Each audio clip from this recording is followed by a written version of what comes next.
ఈరోజు మంజునాథ ఉపనయన మహోత్సవానికి పిలవగానే విచ్చేసి మీ అందరి ఆశీర్వాదాలు ఇచ్చినందుకు పేరు పేరున ధన్యవాదాలు తెలుపుకుంటున్నాను. మీరందరూ ఎంతో సాక్రిఫైస్ చేసి వచ్చారు. పిల్లల్ని వదిలేసి వాళ్ళకి ఎగ్జామ్స్ ఉన్నాయని ఇబ్బందులు పడుతూ కూడా ఇక్కడ దాకా వచ్చారు. సో ఇంత లాంగ్ జర్నీ చేసి ఎండల్లో నా కోసం పిల్లల్ని కూడా పాపం ఇంట్లో వదిలేసి వచ్చినందుకు ముందుగా అసలు మీ త్యాగానికి వేల వేల నమస్కారాలు. పిల్లల్ని వదిలేసి రావడం అనేది లేడీస్కి చాలా కష్టం. బట్ నా కోసం ఆ త్యాగం చేశారు కాబట్టి దానికి నేను చాలా హార్ట్ఫుల్ గా ఫీల్ అవుతున్నాను. మాకన్నా కూడా సార్ తీసుకురాబట్టి ఇబ్బంది పడుతున్నాం. అంటే నేను కవగలించుకునే దానికి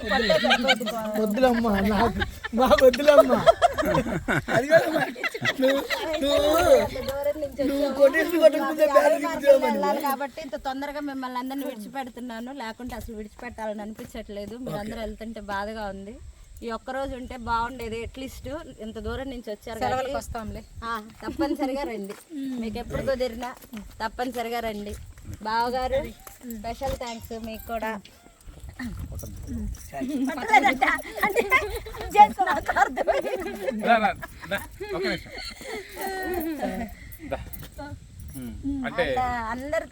అందరికన్నా స్పెషల్ థ్యాంక్స్ కేటగిరీలో వచ్చే ఫస్ట్ విఐపి ఈయన. ఎందుకంటే ఈయన అందరినీ కూడగొట్టుకొని కలేసుకొని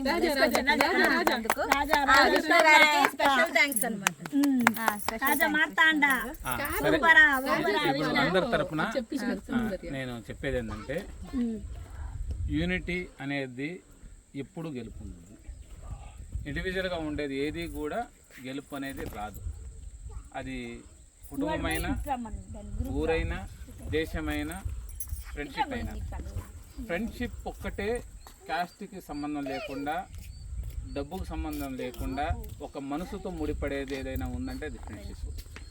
అలాంటి ఫ్రెండ్షిప్ మనం డిసిషన్ పెట్టుకోకుండా, మన బౌండరీస్ తీసుకోకుండా అవకాశం ఉన్నప్పుడల్లా ఒక ఏజ్కి వచ్చేసిన తర్వాత ఒక మెచ్యూరిటీ లెవెల్లో ఉన్నాం కాబట్టి అందరం కలిసి ఈ బాండింగ్ పెంచుతూ మన పిల్లల్లో బాండింగ్ పెంచి రాబోయే తరానికి ఈ ఫ్రెండ్షిప్ ఒక ఆదర్శంగా నిలబడడానికి కారణంగా కావాలని ప్రతి ఒక్కరికి మనస్ఫూర్తిగా కోరుకుంటున్నాను.